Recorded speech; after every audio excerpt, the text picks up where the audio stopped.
So this is the talk on the new structured dataset type.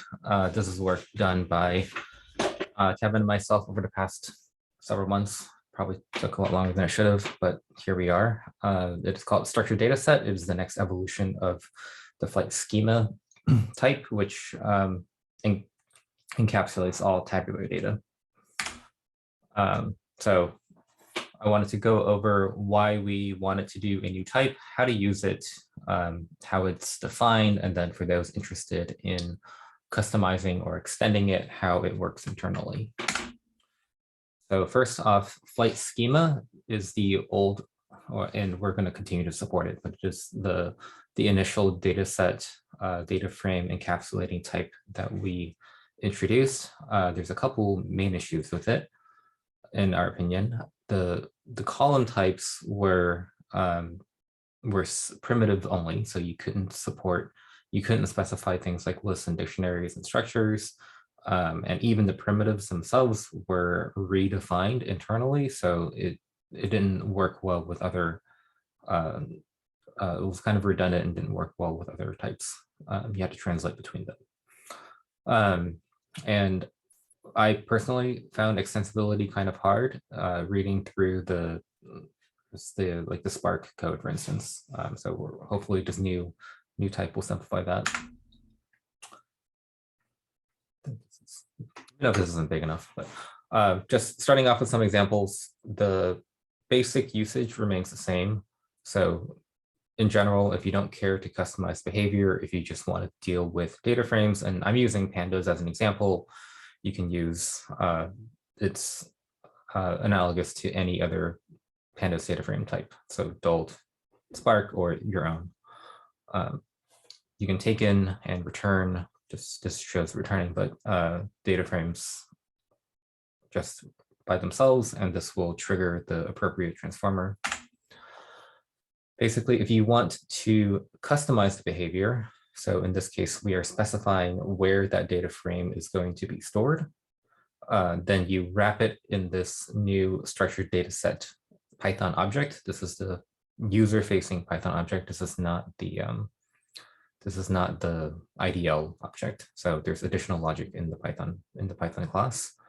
And if you notice the top right, we've changed the way you do you specify columns and formats.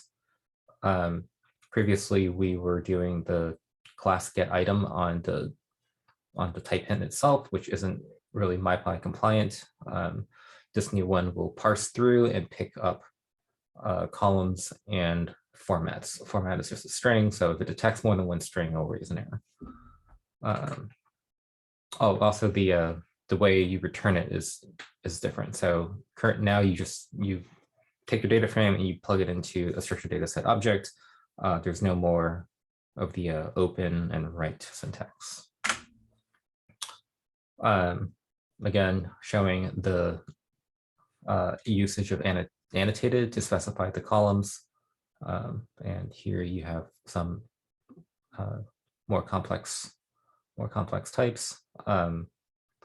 If you're on, I believe 3.7, we have this code everywhere, but just make sure to import it from typing extensions instead of just typing if you're on older versions of Python. I think it's just 3.7. And this is being read in, but there's nothing that will show it quite yet. But if you can also annotate your data frame or structured dataset type with a arrow schema. Currently, we just support arrow, and the idea is we serialize the schema, and other tools down the road will be able to make use of that information because it's stored in the type as well. This is an example just to show kind of what happens. So this here will trigger the download, and you specify the type much in the same way as you do Flyte Schema today. So when you take in a data set, if you want to actually read it, you have to tell, basically this tells the transformer what Python data frame type you want to interpret it as. And from there, it will select the right decoder and then load it. And notably, this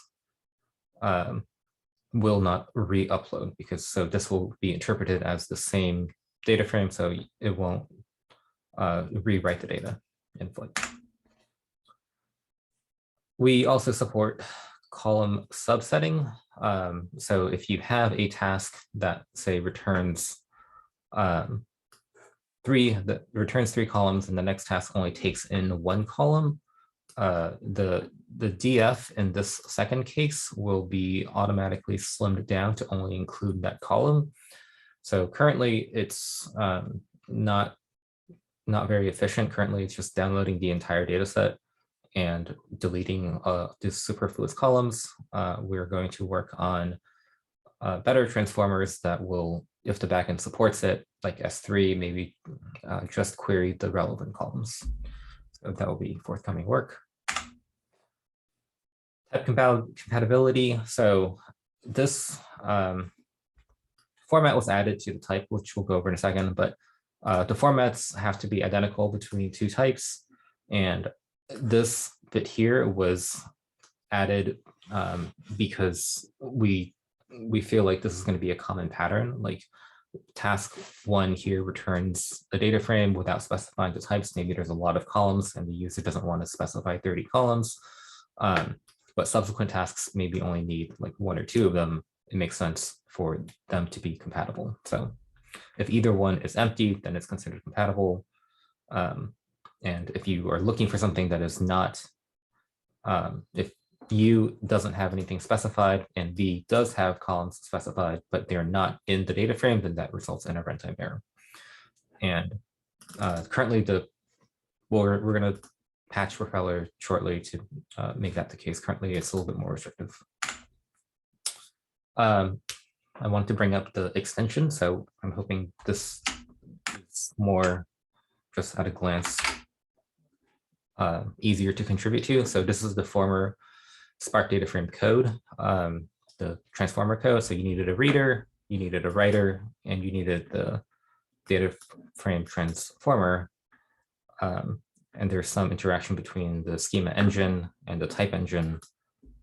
And in the new world, you write an encoder which handles taking a structured data set, the Python object, and transforming it into a literal. And you write a decoder that decodes the literal back to your data frame. And that is all you need to do. So hopefully that's a little bit cleaner and a little bit easier to understand. This is the new IDL type. So we've basically replaced the column type with just a nested literal type. This is, if you specify arrow, this is where it will end up. And format has been added. So this is the literal, this is the Python class that users will be interacting with if they want to customize the behavior. Basically, it's just data frame, URI, and metadata. Metadata currently just wraps a type. So this is one of the, and this is the case in FlyteSchema as well. This is one of the cases where the literal includes the type itself. And the reason for that is because in the case where you can return, the task can return more specific information than what the type hint. Like you can have no column specified in the type hint and return additional information. So, and so just briefly go over how it works in the back end. Everything's encapsulated in 2 interfaces, encoders, which take Python objects and turn them into Flyte literals, and then decoders, which do the opposite. They are registered only with the structured dataset transformer engine. That in turn will internally take care of registering with the type engine. And users basically have 2 options. They can just use the data frame of their choice, or they can use the new structured dataset type class. The reason that you would use that is because, well, hang on, let's get that in 2 seconds. So when the type engine, when the transformer engine needs to do one of these 2 transactions, it will pick the encoder and decoder based on based on three things: the Python type, the format, and the storage protocol. So the storage protocol is something like S3 or GCS or BigQuery. Format is just, it's usually Parquet, and Python DataFrame is like the pandas class or Spark class or whatever. There is a fallback to the empty string format handler if one exists, and the requested format does not exist. And basically, if you ever want to customize the behavior, like lazy loading or whatever, of structured dataset, or if you know that, like if you were to have a task that took in and returned for some reason the same pandas data frame, if you just use the pandas data frame as a type hint, it would get re-uploaded. If you use a structured data set, it would not. So every bundled data frame type has default behavior. That default behavior is determined because it has a default protocol and format. And from there, the encoders and decoders are selected. And yeah, we went over that part. I think everything here is covered already. Yeah, register handler. The encoders and decoders are called handlers in the code. So if you see that, that's where it is. Fine. And we are supporting, so with this change, if you have a task that produces a pandas data frame, previously it would get serialized into a Flyte Schema literal. Now with this new code, it will get serialized into a structured dataset literal, which means there will be some compatibility issues. We resolved that by basically adding code to handle each other in the other transformer. The Spark plugin has been updated to use the new type, and all the other plugins that rely on Flyte Schema, we're going to update in the coming months. So there's some backend changes that will go in line with the Flyte changes. So because of the requirements because of the compatibility issues that may arise, and because of the new type that the backend needs to be aware of, otherwise things won't compile properly, we are feature gating this. So if you want to use it, you have to specify the Flyte SDK use structured dataset equals true flag, which will turn everything on. If you have it off, which is the default currently, like your pandas data frames will remain Flyte schemas. If you do choose to turn it on, make sure your Flyte backend is on 19.2, which is this release. And these are the propeller and admin versions that you'll need. It is unfortunately not yet supported in Flyte console. So if you were to look at an example, you would still see this message, but that will be changing soon, hopefully. If you upgrade FlyteKit, make sure that you also upgrade all your plugins. I think that's pretty common. And yeah, so this will be on by default at 1.0, which we're slating for the end of March, early April. Design doc, better decoders, external. Yeah, okay. So in the future, we're going to try to introduce better encoders and decoders that take advantage of like just more efficient downloading and uploading, the column subsetting thing, and perhaps more data awareness. Just you can envision a world where like if it's not a huge computational overhead, we can extract out column information when you on return or something. Yeah. Anyways, anything to add, Ethan? Yeah, like I think one of the things over here is streaming data transforms for, let's say, model training or any of those sort of things, which there are some libraries now working on that. And I think the Arrow community is moving in that direction. That's one of the reasons why we are kind of keeping in step with the Arrow community, so that most of the users don't really have to think about efficiency while they're performing their tasks. The framework should support that. And that's the goal with Flyte, and we'll continue improving this.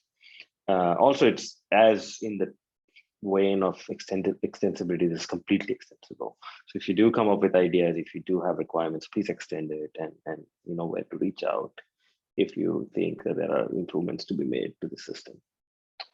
Thank you. Any other questions?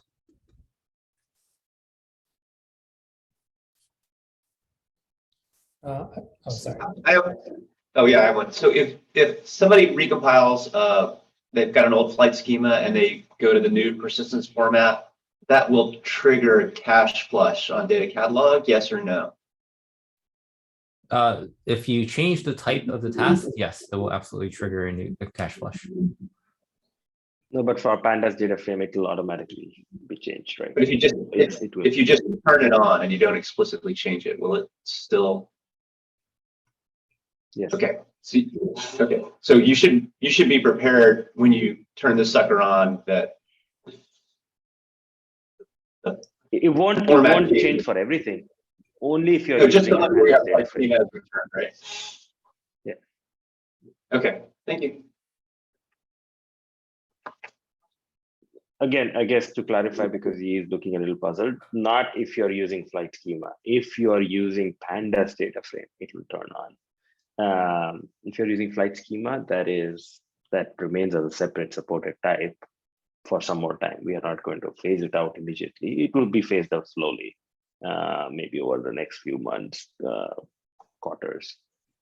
Yeah, even at 1.0, we are not going to phase out Flyte Schema support. It's just that structured dataset will become the default handler for all pandas data frame, modin data frame, Spark data frame, all kinds of data frame types that we support. But so that's the only thing we wanted to bring up. And this was one of the things that we wanted to get in before 1.0.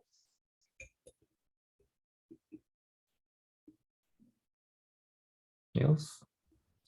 Oh yeah, just a quick question about the encoder decoder pattern. Is that something that we think is specific to structured data sets, or are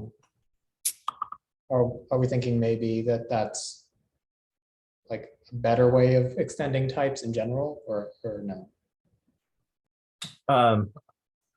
We certainly approach it from the perspective of only for structured data. So data frame types, yes. I haven't done. I think. Go ahead.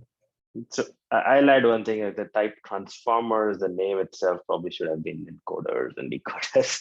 I think it was just a bad naming. Maybe Martin and other folks who have extended will agree. It's just that, sometimes you have to live with the name choices you make.